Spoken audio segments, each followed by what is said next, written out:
Hey, how's it going, dudes and dudettes? My name is Blaze Isa and welcome to another video. Today we're going to be talking about the second promotional banner character in Endfield, and that is baby Girl Gilberta. So, is she worth pulling? As a support, I'm not exaggerating when I say this character almost does everything. Damage amplification, crowd control, enemy grouping, healing, and energy regen. So today, I'm going to tell you how Gilberta works and how to actually build and play her properly. Gilberta is a 6-star nature support and she's easily one of the best amplifiers in the game. Her ultimate alone gives huge elemental damage amplification. And if you can apply corrosion, she straight up becomes the best amplifier available right now. At this moment of time, she dominates the multi-enemy content. She has strong grouping, long-lasting crowd control, slows, lifts, and AoE damage amplification. She is much weaker when it comes to pure single target fights. It becomes very situational, but as a support, she's still very strong. She can honestly fit into many teams that just proc art reactions. But right now, she's meta defining in electro teams, and she's extremely promising in ice teams, especially with Yvonne. Gilberta's main stat is will. If you focus a lot on this boosts both her damage and overall impact. As for her secondary stat, it's intellect. This is very important because not only does it buff her damage, this also buffs her healing. The more intellect she has, the more healing she will provide. With that said, as a support, her damage is not too important. I would even argue that her healing is not too important. She does not heal a crazy amount, but it's pretty decent. But her value comes from amplification, reactions, and control, not raw numbers. To be honest, her basic attacks,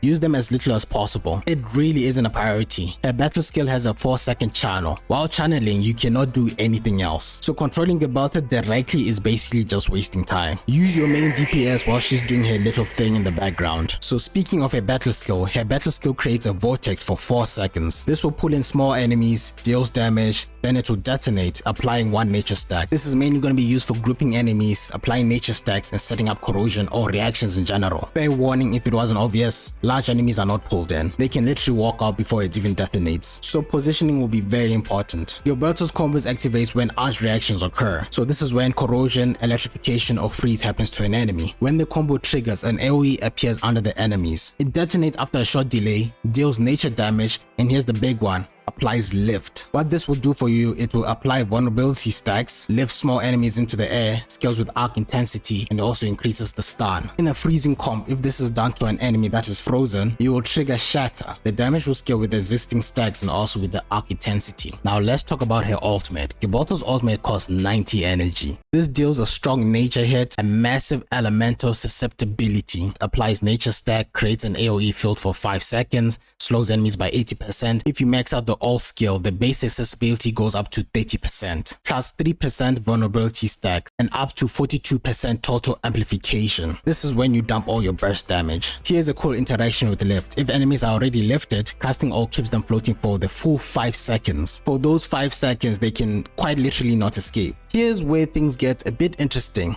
Gilberta's combo has a 20-second cooldown. Vulnerability stacks also last for 20 seconds. So in theory, stacking shouldn't really work. But in practice, time slow effects such as like perfect dodging will extend stack duration, while the cooldown also keeps ticking normally. So you can get a result of at least 2 to 3 vulnerability stacks reliably. For stacks, I would say it's possible, but very unrealistic. So at best, you can get at least 3 stacks per rotation. Here's a quick breakdown on her passives. She gains 7% all regen on guards, casters, and supports. This is including herself, by the way. So there's very high potential of your team spamming ults. Her second passive has to do with healing. This will trigger when a skill or a combo hits at least 2 enemies. This will heal the controlled ally or the lowest HP ally. As I mentioned before, this scales with intellect and this has no cooldown. It's not a crazy amount, but very good sustaining AoE fights. Moving to the potentials, I'll be real, her potentials are very mid. Just to give it in a highlight form, she gets an extra skill radius. This is a nice QOL. Her ult counts as a 1+ vulnerability stack, basically 3% amp. Now this one's a useful one, at least a reduced ult cost. This is actually good. And a combo cooldown reduction, this will just help the consistency. Yeah, they're useful but not really game changing. When leveling up your skills, Lucian takes priority.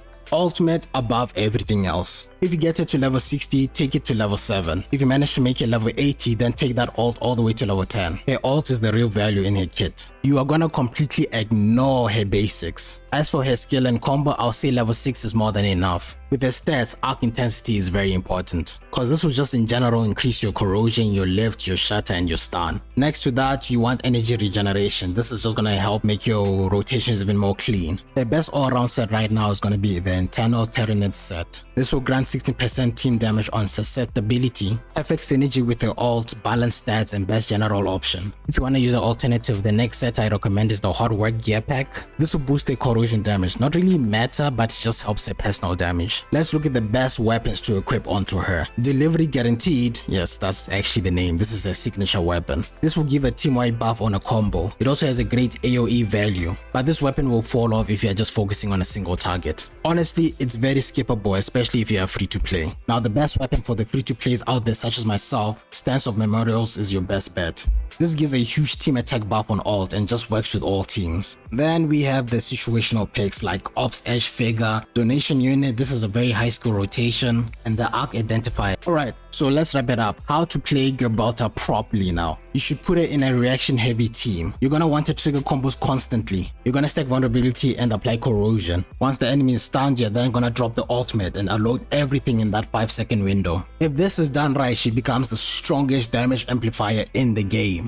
In an electric team, pair with Evie, Pelica, and Arknight. This team uses Gilberta as an art susceptibility source with her ultimate to boost the team's damage. Second team you can pair her up with, and I think this is going to be my favorite team, is going to be Yvonne, Zahi, and Fluorite. In this team, Gilberta acts as both a sub DPS and buffer. Gilberta's combo skill applying lift allows her to trigger a shatter on Yvonne's solidification, making that synergy even better. And that is everything that I have for Gilberta's guide. Yeah guys, I play Enfield and I've honestly been enjoying this game. So I thought let me just drop a little guide for those that are currently in the game because I'm having so much fun with this game honestly. But anyway guys, if you guys did enjoy the video, you know what to do. Drop a like, subscribe to my channel, that really helps me out a lot, and I'll catch you guys in the next one. Let's crank out and move out.